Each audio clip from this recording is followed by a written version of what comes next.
Laki-laki kok jadi tukang syair? Anak empu itu kan seharusnya jadi empu. Jadi empu yang lebih bagus, yang lebih hebat dari saya.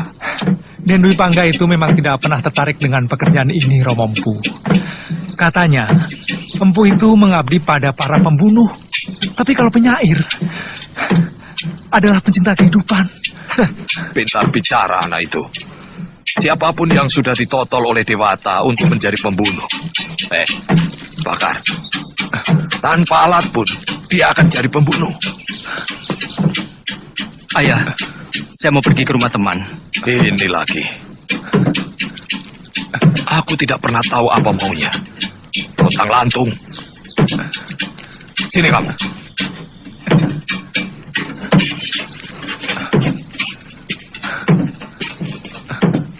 Di sini tempatmu. Bara api dan besi akan menempa dirimu menjadi manusia tangguh. Paham? Bagus. Menjadi empu itu tidak indah. Bahkan para ksatria umat. Ini adalah pekerjaan orang-orang mulia.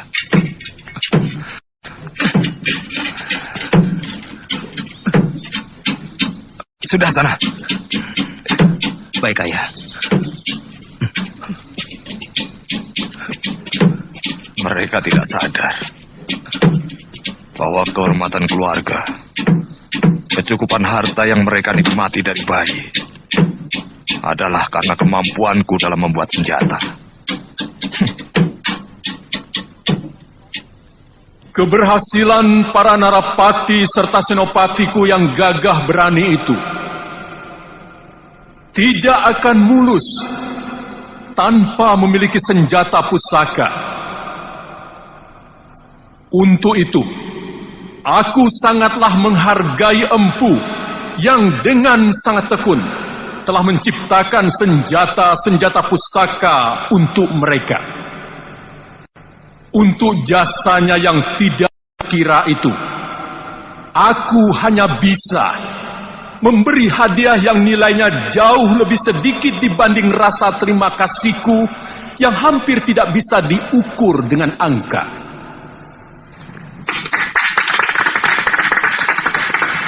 Empu Hanggareksa, mendekatlah padaku untuk mendapatkan sedikit anugerah dariku.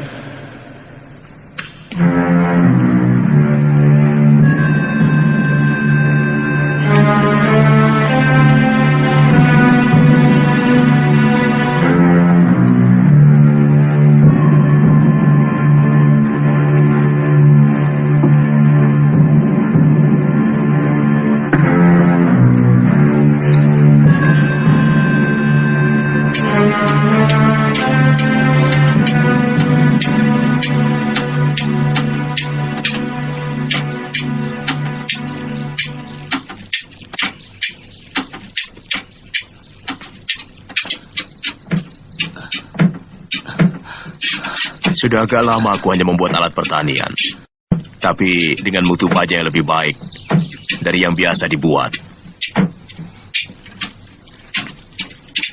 Mengapa? Padahal kata ayah, semua senjata pusaka buatan paman pasti hebat.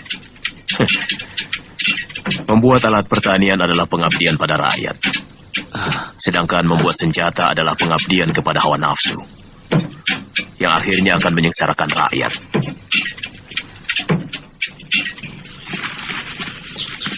Tetapi yang saya tahu, pada saat ini masih banyak para pendekar yang menjadi begundal-begundal para hartawan yang jelas-jelas memeras rakyat, Guru.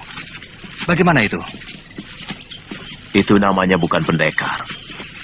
Karena seorang pendekar itu pembela kaum lemah dan sangat setia pada keadilan kepada negara. Setiap orang bisa saja memiliki ilmu kanuragan dan kedikdayaan, tapi tidak setiap pemilik ilmu itu adalah pendekar.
Kamandanu,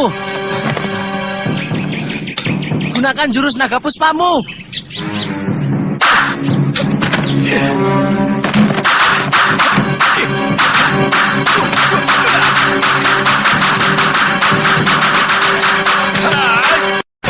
Kamandanu, jadikan angin dan hawa untuk menahan tubuhmu.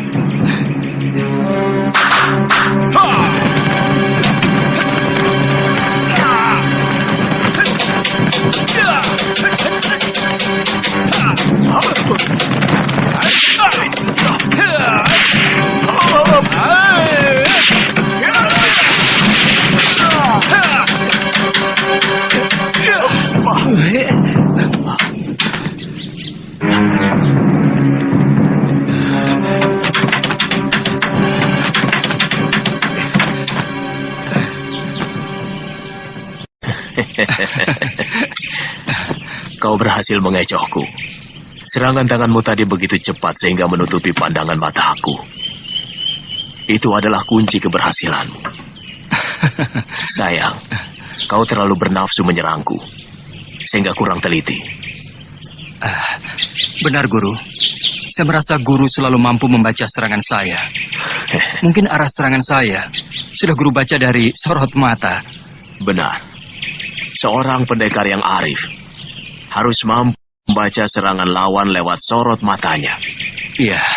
Sehingga kita dengan mudah menghadapi jurus lawan. Itu kamu harus pelajari. Baik.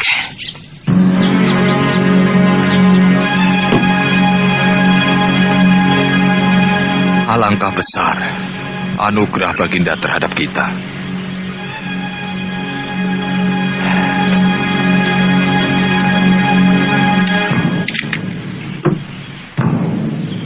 Lihat, ini semua karena pekerjaan ayah sebagai seorang empu.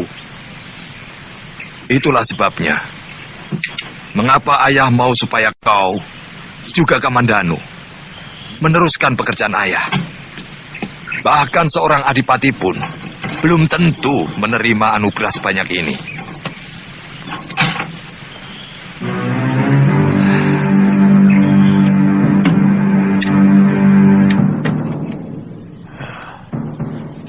Bawa semua emas Kertanegara ini, Anggareksa. Sekeping pun aku tidak ingin memilikinya.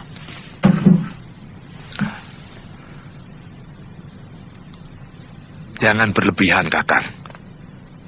Aku tidak mau mengangkangi semuanya. Karena di sini ada Kakang. Banyak senjata pusaka ciptaan Kakang yang dikirim ke Singasari melalui tanganku. Semua aku kerjakan untukmu. Bukan untuk Kertanegara, karena kamu adalah adik seperguruanku. Dan ku minta agar kamu tidak berusaha untuk merubah sikapku yang tidak suka kepada kebijaksanaan Sang Prabu. Baik, kita sudah sangat berselisih jalan. Ya, bahkan kita sudah berselisih paham. Kau sudah mulai sila oleh Gemilang Emas.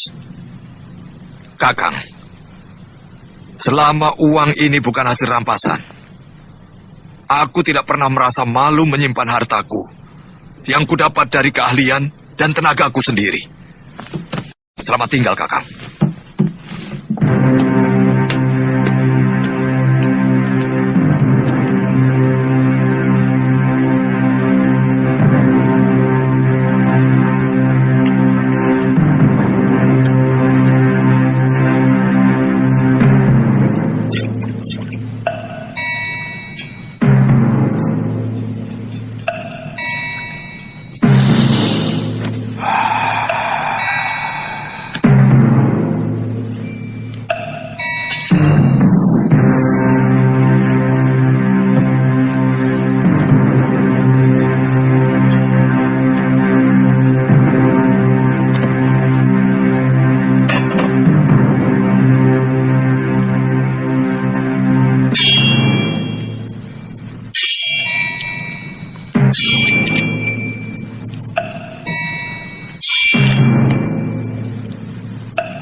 Masih kalah juga.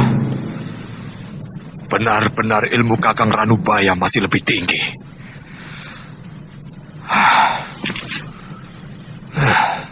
Kakang Ranubaya akan membahayakan kedudukanku. Ini tidak boleh terjadi.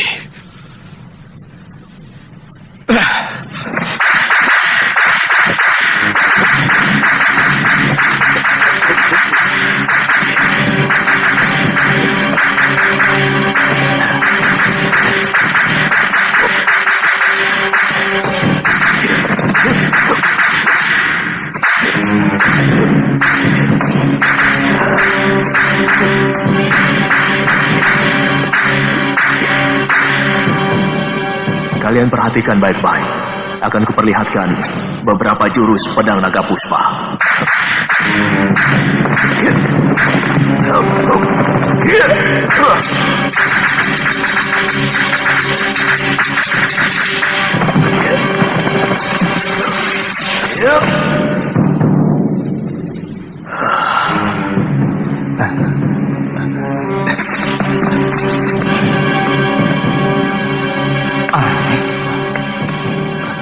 Guru, kok kayunya masih utuh, Guru? Awas!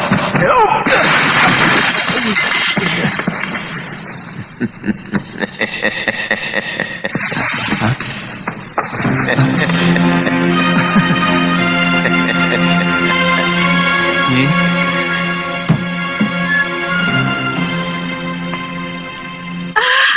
Nyi Dan Rongkot. bagus.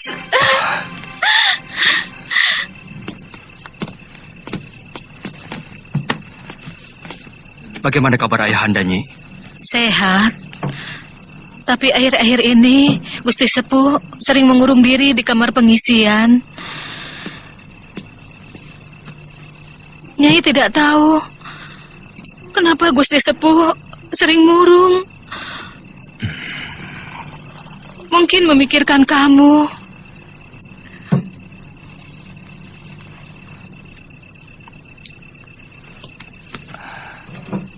Apakah Ayahanda sudah tidur? Gusti Sepuh tidak pernah tidur sore. Datanglah dan minta maaf. Iya, iya, Nyi.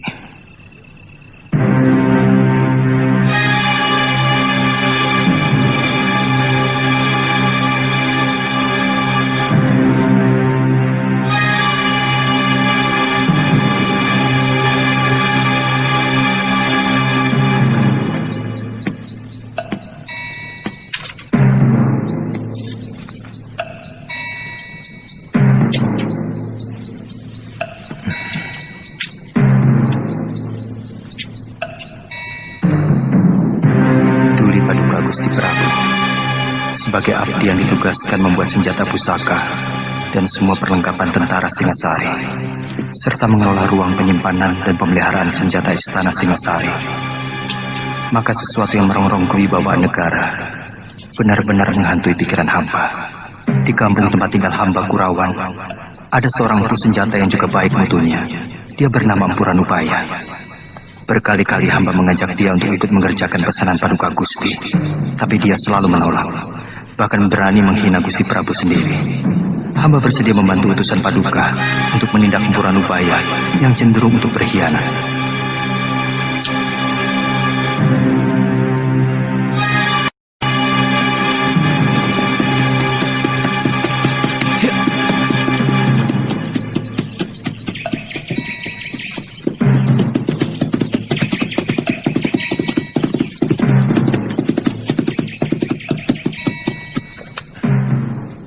Cik, masalah keris Empu Gandring sudah lama selesai.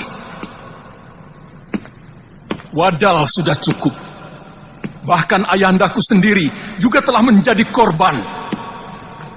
Mulai dari Eyang Tiriku, Ken Arok, Anusapati, Toh Jaya, dan Ranggawuni ayahku, semua telah menelan kutubnya. Ampun Gusti, itulah kecupetan Ranubaya. Hamba sudah berusaha meluruskannya, tapi dia tetap dengan pendiriannya. Terutama pada masalah yang terakhir. Ampun Gusti. Ranggalawe,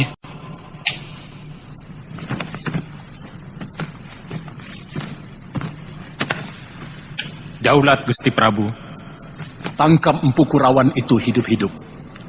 Aku ingin dia menjelaskan di hadapanku apa alasan dia benci padaku. Perintah Gusti akan hamba kerjakan.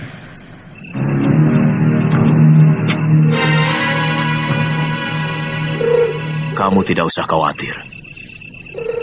Akan kuhadapi apapun tuduhan kepadaku.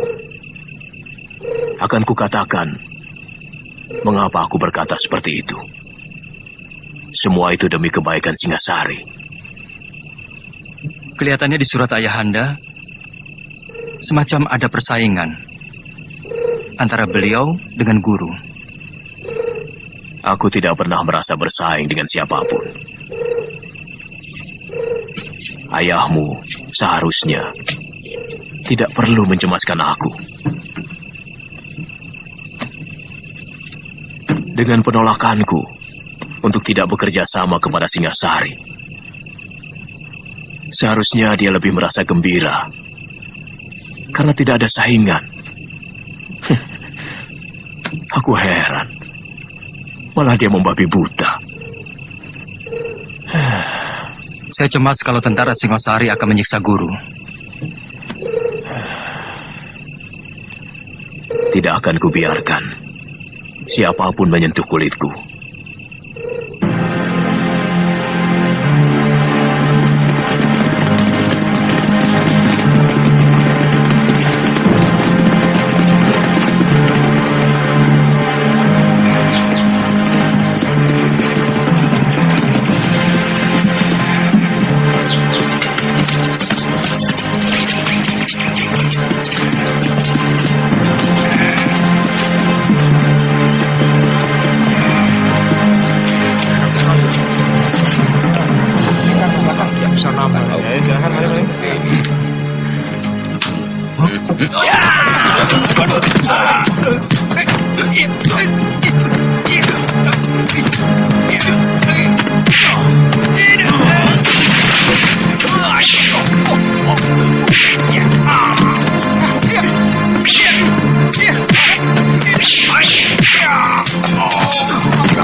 Boleh juga didikmu itu. Aku suka watak jahatnya. Mari.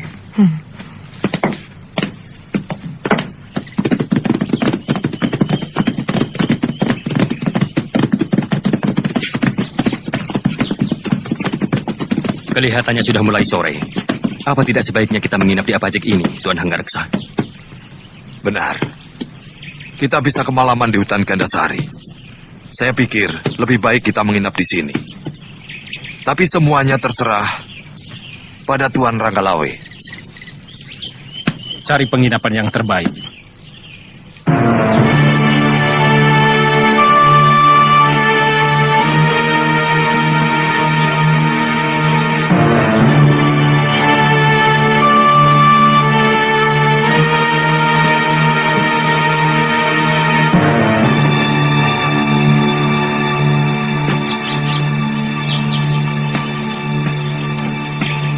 Waduh, selamat datang tuan-tuan. Apakah tuan ingin menginap? Carikan kamar yang terbaik untuk Tuan Ranggalawe dan Empu Hanggareksa. Baik, tuan.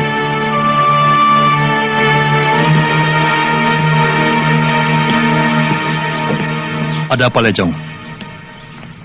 Matamu seperti mau melompat keluar. Guru, Ada orang Singasari yang dulu pernah mau saya rampok.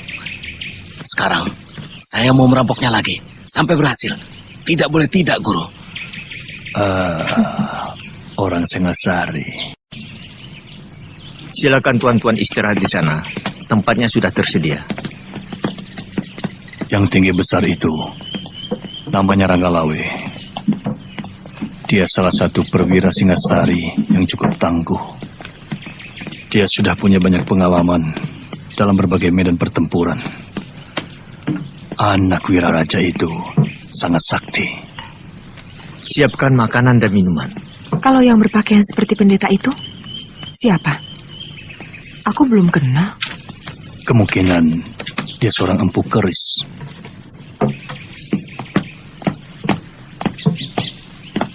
Kalian masih kenal saya? Tentu. Kamu adalah bajingan kelas kambing yang pernah mau merampok kami. Dan sekarang, saya mau minta semua harta yang kalian bawa.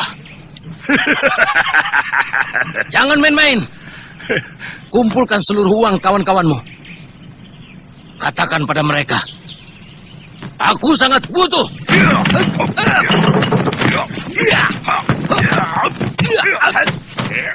Kau kenal mereka? Ya, dulu pernah mau saya buntungi kedua tangan mereka. Saya harus menghukum kedua orang itu.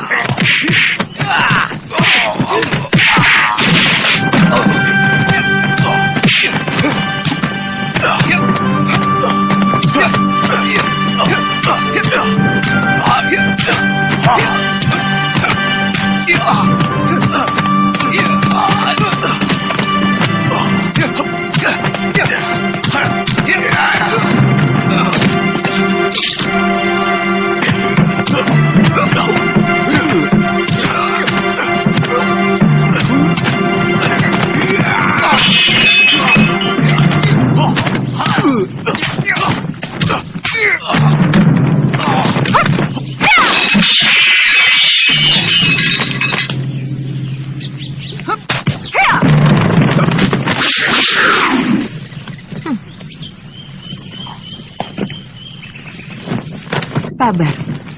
Kenapa tiba-tiba tuan yang terhormat ini menyerang dia? Mereka mau merampok kami. Dan ini benar-benar satu penghinaan langsung kepada tentara Singasari. Benarkah kamu mau merampok mereka, Jaran? Bohong, Guru. Saya tidak pernah bilang mau merampok. Saya minta secara baik-baik seluruh harta mereka. Nah, mereka kan hanya mau meminta. Kalau tuan mau memberi, ya silakan. Kalau tidak mau, jangan langsung main cabut keris. Saya kira yang punya keris bukan hanya tuan saja. Jadi kalian menantang? Namaku Dewi Sambi. Saya yakin tuan sudah lupa. Maklum orang penting. Selalu lupa akan nama. Padahal dulu kita sudah saling kenal, bukan? Buat apa mengenang nama bajingan macam kalian? Kata-kata terakhir tuan sudah cukup menghina saya. Benar, penghinaan tak bisa diterima. Dan sejak kecil saya sudah bersumpah untuk menghukum orang yang berani menghina saya.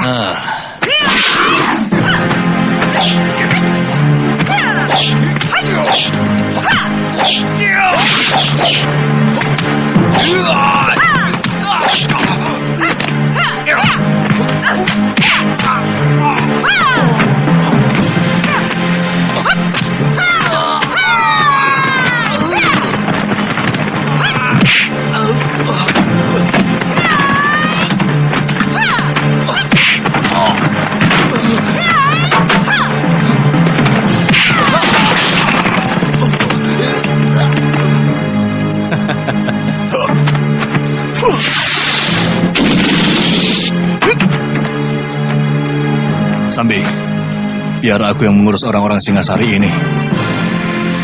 Kau cepat susul orang yang tadi.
Hati-hati, Paman.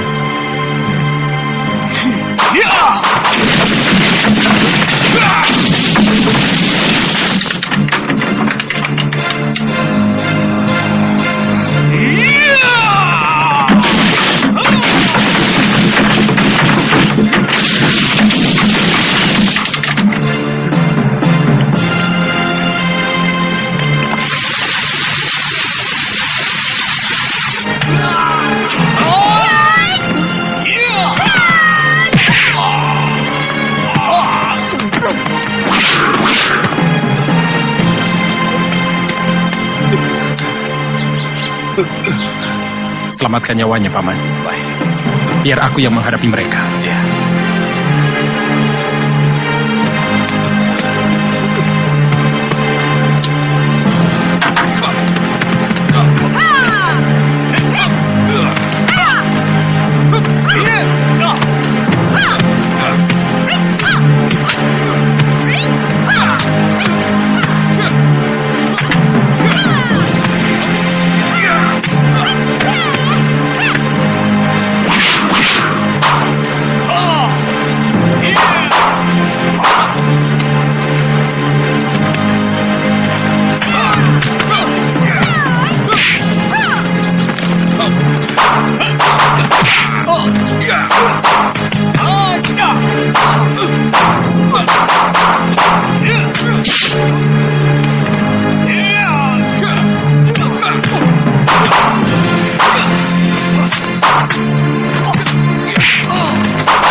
Kamu telah melukai seorang prajurit Singasari. Artinya, kamu sudah berani melawan negara. Gampang sekali mencap orang melawan negara. Sebagai pimpinan, seharusnya Tuan bisa lebih bijaksana. Apakah Tuan tidak melihat sendiri anak buah Tuan itu berbuat sewenang-wenang, menghina dan mencerca orang seenak perutnya? Jangan memutar balik kenyataan, Nyi Sanak. Aku melihat kalian memang sengaja memancing keributan. Itu juga tuduhan Tuan, bukan perbuatan kami. Jadi seharusnya Tuan yang kami beri pelajaran.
Kita harus mencari penginapan, Jamus. Daripada nanti kita kemalaman. Di sini ada, Gusti Pati.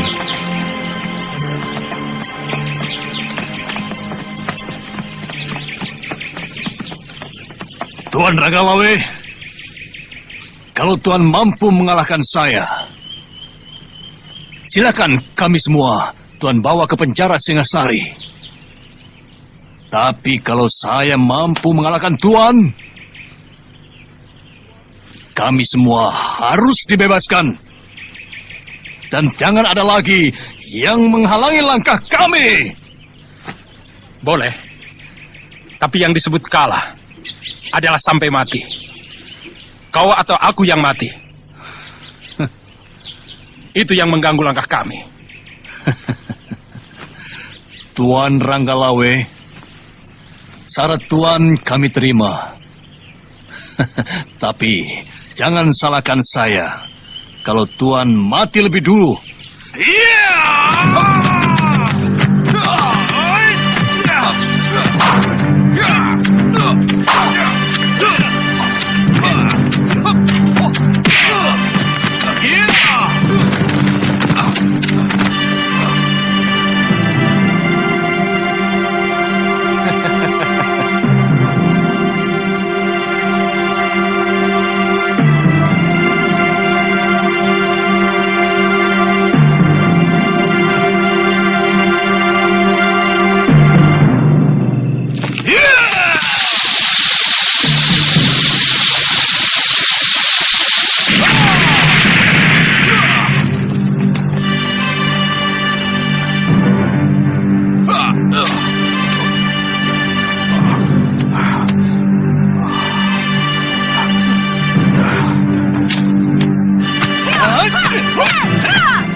Gusti Patih, jangan diteruskan. Tuan Patih Kebamundara, apa urusan Tuan dengan kami? Ini daerah Singosari, bukan gelang-gelang. Tuan tidak berhak melarang siapapun di sini. Sabar. Memang ini bukan daerah kekuasaan saya. Saya juga sebenarnya tidak enak ikut campur, walaupun hanya untuk mendamaikan. Tuan Ranggalawe, mereka ini adalah orang-orang saya. Sebagai patih gelang-gelang, saya minta maaf atas kesalahan mereka. Saya tidak suka diolok-olok. Mereka jelas telah melecehkan kami, tentara Singasari. Itulah kebodohan mereka. Mereka tidak tahu sedang berhadapan dengan siapa. Mereka tidak kenal Tuan Ranggalawe yang sudah termasyhur sebagai panglima perang pilih tanding. Baik, karena Tuan sebagai pejabat gelang-gelang, saya maafkan mereka. Tapi saya tidak mau melihat mereka di tanah Singasari. Kalau masih juga saya jumpai mereka, terpaksa mereka akan berhadapan denganku. Dan hukumannya, mati. Terima kasih Tuan Ranggalawe. Saya akan perintahkan mereka untuk kembali. Sekarang juga.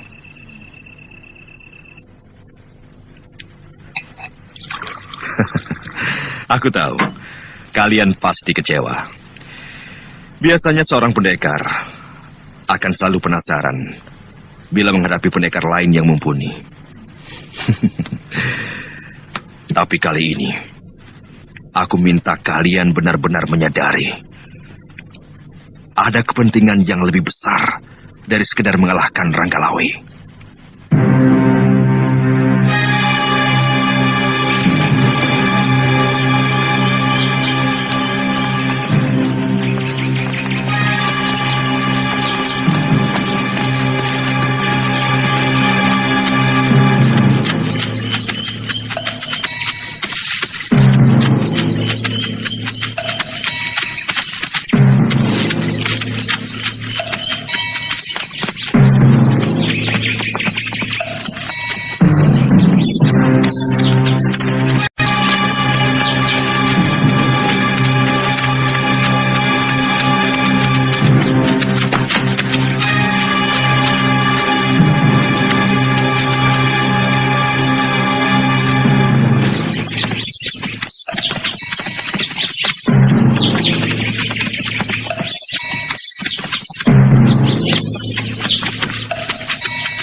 Guru, ada rombongan tentara Singosari telah memasuki desa. Mereka mungkin mau menangkap Guru. Sebab Ayahanda ada di antara mereka, Guru. Di mana kalian lihat? Di Bukit Padang Rumput. Masih ada waktu. Wirot, kamu jaga jalan menuju kemari. Kalau mereka sudah terlihat, cepat beritahu. Baik, Guru. Apakah Guru mau menyerah? Aku akan pergi. Sebab kalau aku sampai tertangkap, nasib ayahmu tidak akan lebih baik. Tentu kau pernah mendengar tentang Kris Empu Gandring? Iya, pernah, Guru. Empu Gandring tewas oleh Ken Arok. Dan terus-menerus, Kris itu menuntut balas pada sanak kadang Ken Arok yang meneruskan kekuasaannya di Singasari. Tentu saja para cantrik-cantrik Empu Gandring menaruh dendam kepada Singasari. Dan salah seorang murid terkasih dari Empu Gandring adalah Empu Bango yang mempunyai murid tunggal bernama Empu Sasi. Mereka ini semuanya bersumpah untuk tidak mengabdi kepada Singasari. Termasuk dua orang muridnya yang bernama Empu Ranubaya dan Empu Hanggareksa. Ayahmu sendiri. Tapi ternyata ayahmu lebih memilih untuk mengkhianati sumpah itu. Kamandanu, untuk sementara kita harus berpisah. Jurus naga puspa yang kau pelajari, tinggal jurus pamungkasnya saja. Suatu saat kita pasti bertemu lagi. Guru mau kemana? Bolehkah saya ikut? Jangan. Aku tidak mau ada bibit perpecahan timbul di rumahmu. Sementara aku meninggalkan Kurawan, sambil mempersiapkan senjata buatmu. Sebagai pelengkap jurus naga puspa yang kau pelajari. Suatu saat kita pasti akan bertemu. Waktunya sudah sempit. Rumah ini harus kubakar. Aku tidak mau ada orang Singasari yang menyentuh barang-barangku.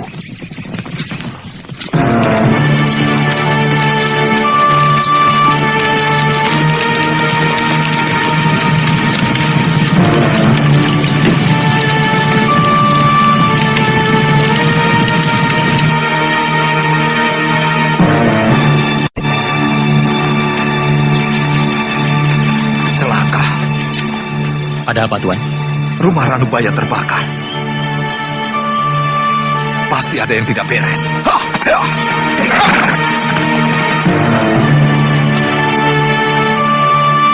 Kamandanu, aku rasa kini saatnya kita berpisah. Aku berjanji suatu saat aku akan mencarimu untuk menyerahkan keris yang aku ciptakan untuk melengkapi jurus naga puspa. Aku minta kamu harus mengamalkan ilmu itu untuk membela kaum yang lemah. Baik, Guru.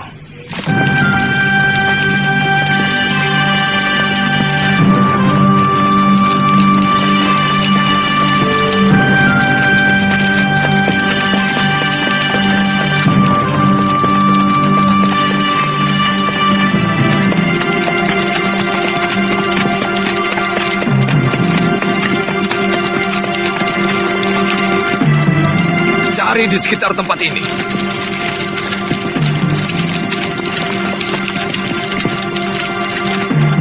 Pasti ada yang memberitahu.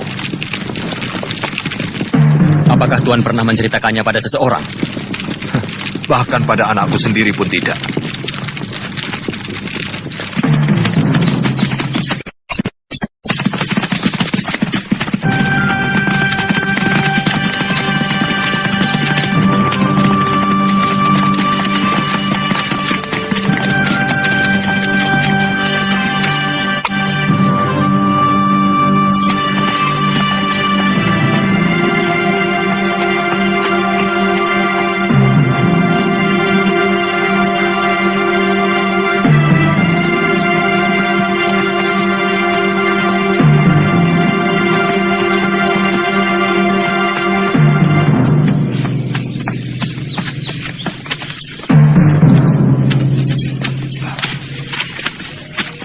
Kamandanu, mengapa kau di sini?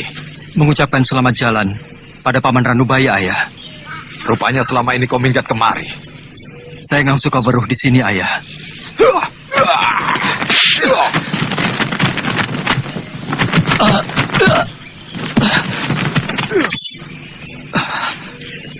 Kurang ajar. Kau pasti sudah ketularan pikiran pamanmu yang keblinger. Balelo. Yang saya dapatkan dari beliau adalah kejujuran dan juga kebersihan jiwa, Ayah. Cukup. Aku tidak mau mendengar alasan bodoh dari empu yang berpikiran picik macam pamanmu. Apakah bisa disebut picik hanya karena beliau tidak sejalan dengan pemikiran Gusti Prabu Kertanegara yang lebih mementingkan kekuasaannya daripada kemakmuran rakyatnya? Kurang ajar. Kamandanu. Kau harus mempertanggungjawabkan mulut yang telah berani lancang. Saya tidak akan lari dari tanggung jawab.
Cukup, Pranaraja. Raden, saya belum kalah. Saya ingin mencoba ilmu anak muda ini. Maaf Tuan Ranggalawe.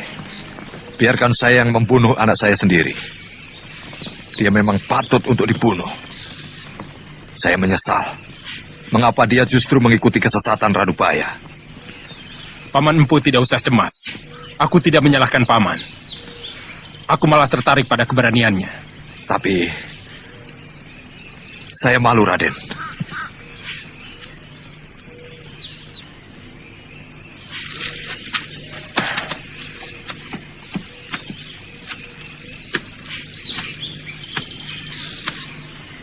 Aku kenal jurus-jurusmu. 12 jurus naga puspa, ciptaan Pugandri. Kukira ilmu itu sudah lama sirna. Ternyata masih ada yang mewarisi. Kau siap, Kamandanu?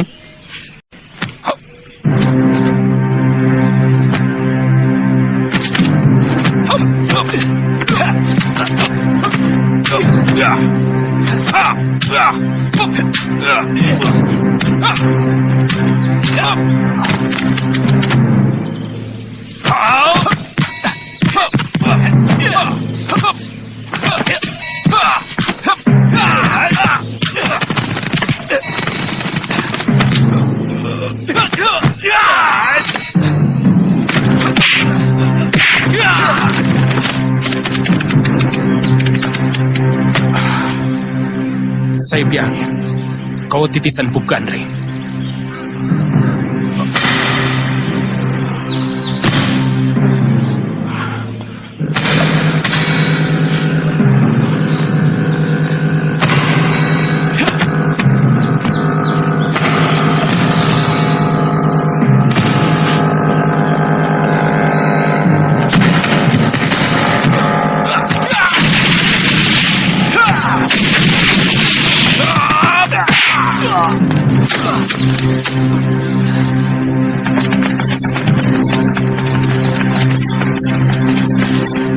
Jangan! Aku sangat menghargai kejantanan dan keberaniannya.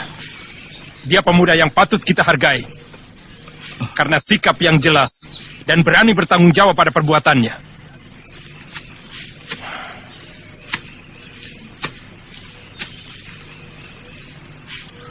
Makan obat itu untuk menghentikan darah dan mengeringkan luka dalammu. Bunuh saja sekalian anak itu, Tuan Ranggalawe. Saya merasa gagal punya anak seperti ini. Dia berbakat menjadi seorang pahlawan. Karena dia setia pada sikap. Kamandano, kau kuampuni. Kau boleh pergi sesuka hatimu. Dan yang perlu kau camkan adalah, kau boleh benci pada siapapun. Tapi belalah negerimu. Terima kasih, Gusti. Maafkan saya, Ayah. Maafku sudah kering. Diserap oleh kekecewaanku padamu. Kau terlarang untuk datang ke rumahku, bahkan ke desa Kurawan ini. Pergi. Ikuti terus jalan pikiranmu yang liar tanpa kenal itu. Sudah lama aku merasa tidak punya anak seperti kamu. Tidak apa-apa, Ayah. Saya akan tetap merasa bahwa saya anak Empu Hanggareksa.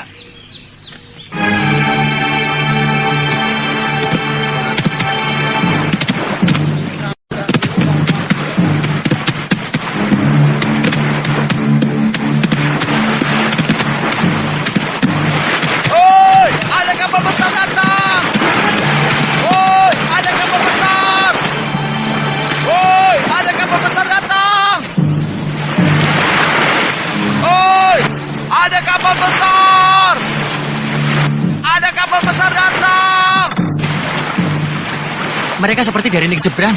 Lihat, bentuk kapalnya berbeda. Lihat, ujungnya seperti naga. Mungkin dari negeri naga. Cepat, panggil Gusti Adipati. Sudah, Kemi dan Nunu sudah ke sana.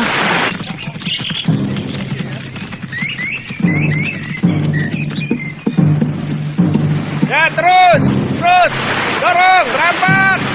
Terus. Dorong terus. Ayo, rapat terus.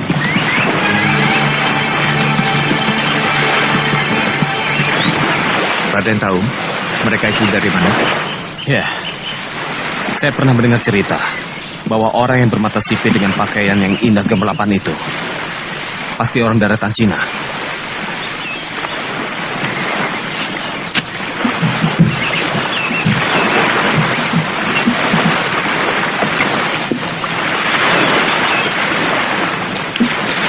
Kami datang dari kerajaan Mongol. Kami mau ke kota raja. Bisakah Tuan menunjukkannya? Bisa. Tapi tuan-tuan ini mau ke kerajaan mana? Karena di sini banyak sekali kerajaan-kerajaan kecil dan kerajaan besar. Saya mau ke kerajaan Jawa. Nama rajanya Prabu Kertanegara. Prabu Kertanegara. Kelihatannya mereka sangat ramah dan bersahabat. Sementara ini mereka berada di Wisma Tamu, diantar oleh Gangadara. Kalau begitu, besok akan kulaporkan pada Gusti Prabu. Mudah-mudahan tidak membuat masalah. Soalnya, akhir-akhir ini Gusti Prabu seperti sedang resah. Ya, aku yakin akan terjadi hal yang mengagetkan. Kalian tahu, sejak dulu Maharaja Genghis Khan, penguasa negeri Tartar itu, ingin sekali menguasai kerajaan di bumi Jawa ini. Tapi belum terlaksana. Jangan-jangan utusan itu akan menantang Singasari.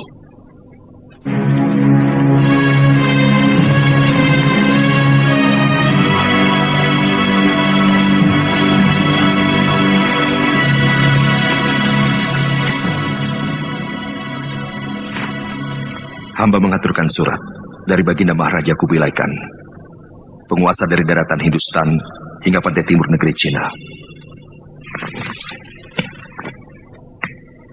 Baca surat itu, Wijaya.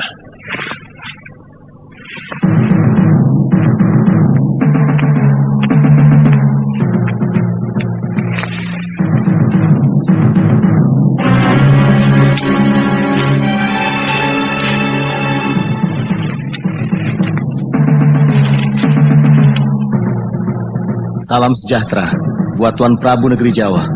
Aku Maharaja Kubilai Khan, pemimpin bangsa Yuan yang kekuasaannya menghampar dari tanah Hindustan sampai ke ujung timur negeri Cina. Akan menjamin keselamatan negeri Tuan kalau Tuan mengakui kekuasaan kemaharajaanku yang perkasa. Pasukan kuat kami mampu bergerak seperti badai gurun pasir, menghancurkan siapa saja yang berani menentang kekuasaanku. Kapal-kapal lautku mampu menutup lautan dan sungai-sungai di negeri Tuan. Sebaliknya, kalau Tuan Prabu menerima ajakan baikku, maka kami akan membuka perdagangan dengan negeri Tuan dengan perasaan damai. Jawaban Tuan Prabu sangat kutunggu.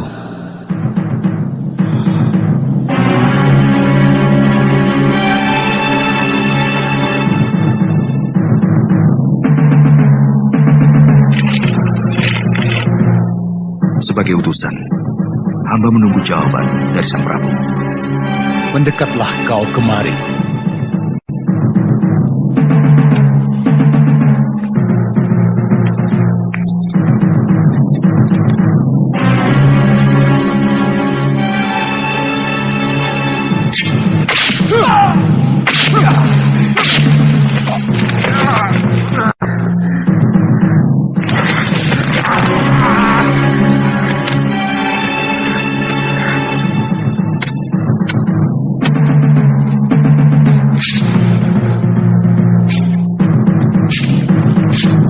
Itulah jawabanku.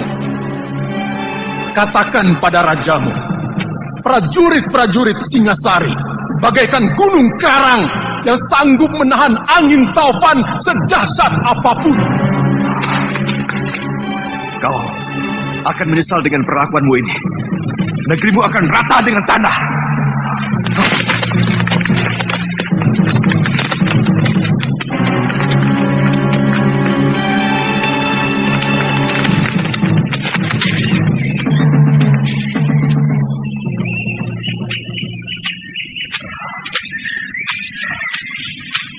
Sedang apa, Mbok? Jemur gaplek. Oh. Kok seperti bukan orang sini? Betul, saya ini orang kabur Kang Yinda. Boleh saya minta airnya untuk membasahi tenggorokan saya? Oh, ya tentu. Nah, itu gentong berisi air. Buat siapa saja yang haus. Silakan. Iya.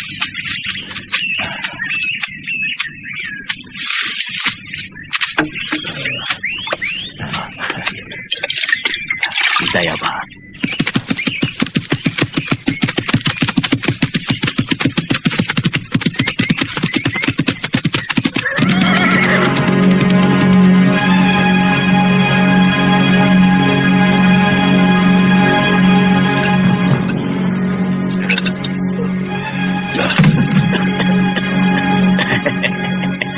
Mabuk terus. Mumpung sesi dunia lagi mabuk. Satu kendil lagi. Sudah cukup, Pak Tua. Warung ini bukan untuk mabuk-mabukan. Aku tidak mau ada kerusuhan karena ulah pemabuk. Mestinya kita malu pada tamu-tamu dari kita Nagari itu. Awas, yuk.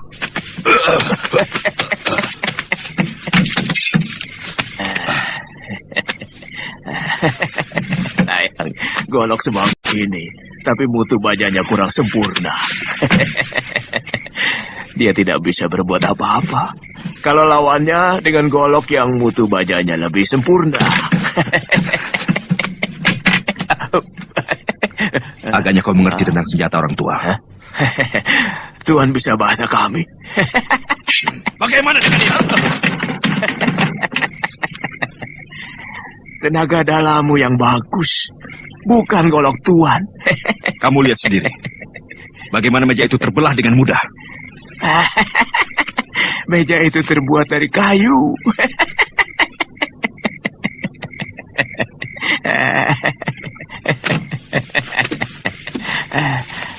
Aku jadi semakin penasaran dengan orang tua. Siapa sebenarnya kamu?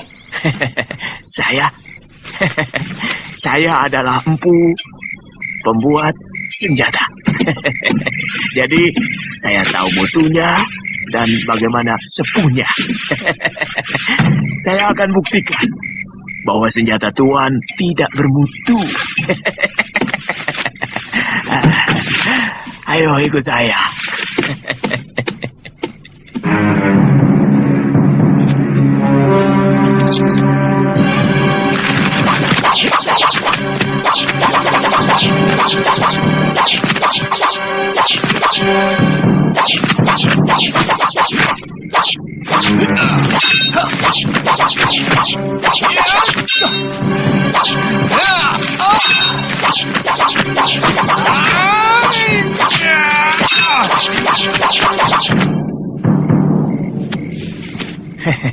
Wajah buruk.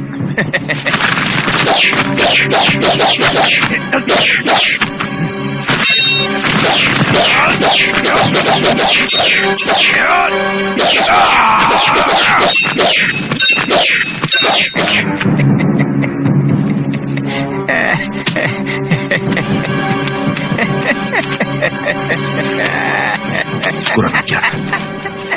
Kita ditertawakan orang Jawa itu. Suruh dia buktikan bahwa senjatanya lebih baik dari milik kita. Orang tua, kau harus buktikan bahwa senjatamu lebih baik dari yang kami miliki.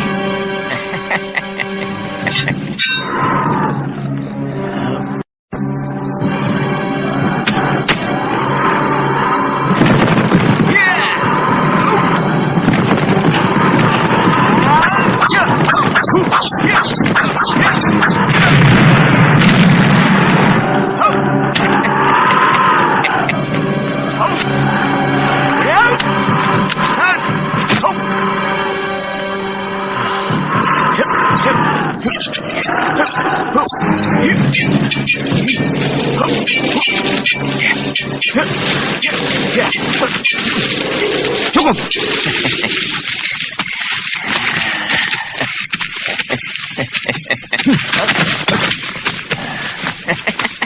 Boleh aku lihat senjata orang tua? Ini asli buatan Jawa. Dengan bahan besi yang ada di perut-perut gunung. Di tanah Jawa ini.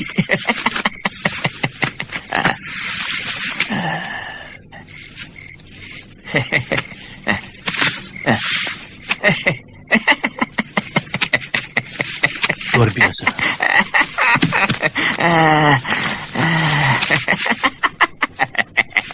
Senjata Tuan memang hebat. Kami mengakui kelebihan Tuan dalam ilmu membuat senjata.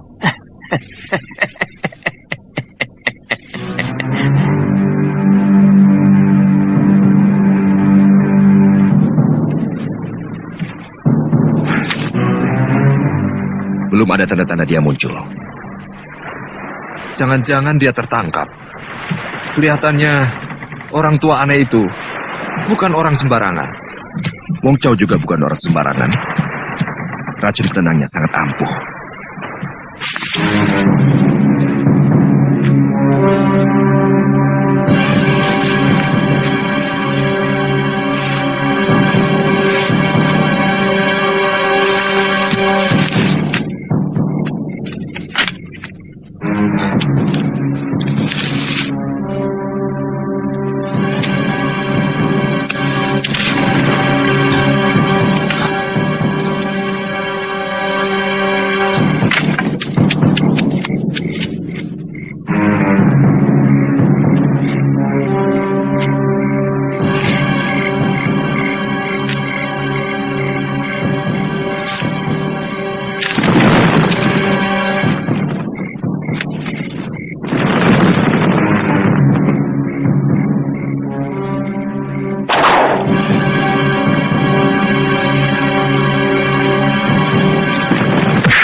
Kami sengaja menculik Tuan. Karena kami menduga Tuan adalah mata-mata yang sengaja dikirim ke Kertanegara untuk mengawasi kami.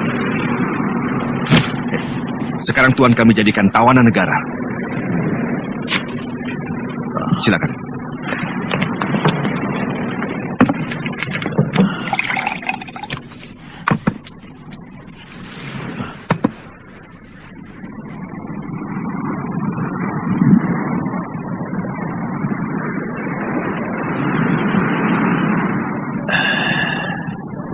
Boleh di dalam. Tidak.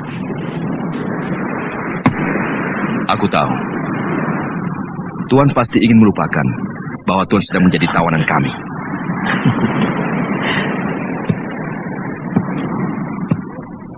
Kalau dia mau tambah anggur lagi, suruh dia lawan saya, Tuan. Kau bisa mendapatkan anggur itu kalau kau berhasil merebutnya dari tangan Tuan Chen Pi.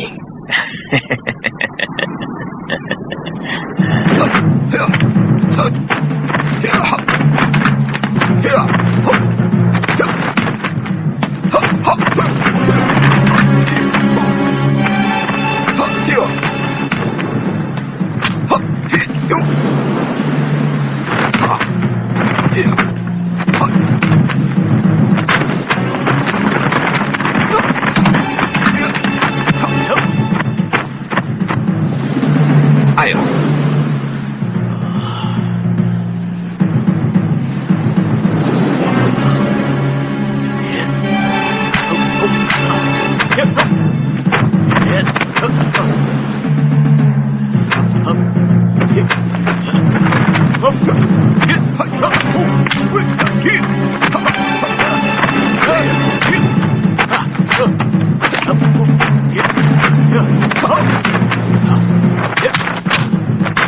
Luar biasa. Itu pasti baru jurus-jurus dasar dari kungfunya. Aku yakin dia pasti bisa merebutnya.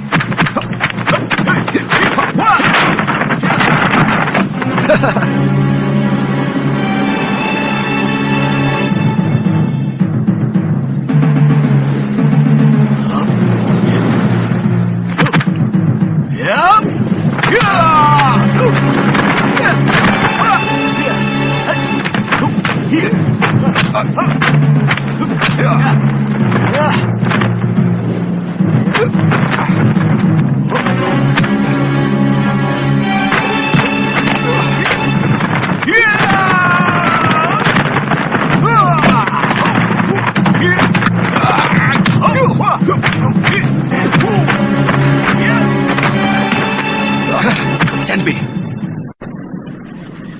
orang tua ini telah mendapatkan haknya sesuai janjimu.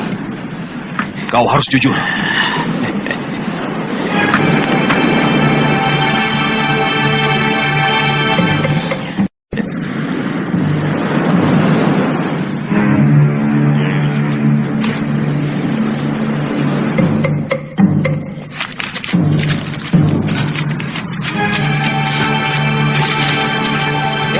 Maling? Maling! Maling! Itu maling! Maling! Maling! Ayo, maling! Aduh, jangan! Jangan! Jangan, ampun! Aduh. Ampun, Kang. Ampun, saya bukan maling. Benar. Ampun. Jangan. Saya tidak nyuri. Bohong. Bohong. Hentikan.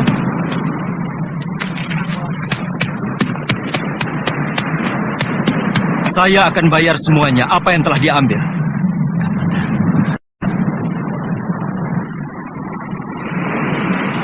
Wirot, kamu mau ikut kalau aku pulang ke Kurawan? Tidak, Kamandanu. Saya mau di sini saja. Saya mau menunggu sampai guru pulang. Ada yang bilang guru telah dibawa oleh kapal dari seberang. Yang pelautnya bermata sipit. Itu orang-orang dari Kitai Nagari.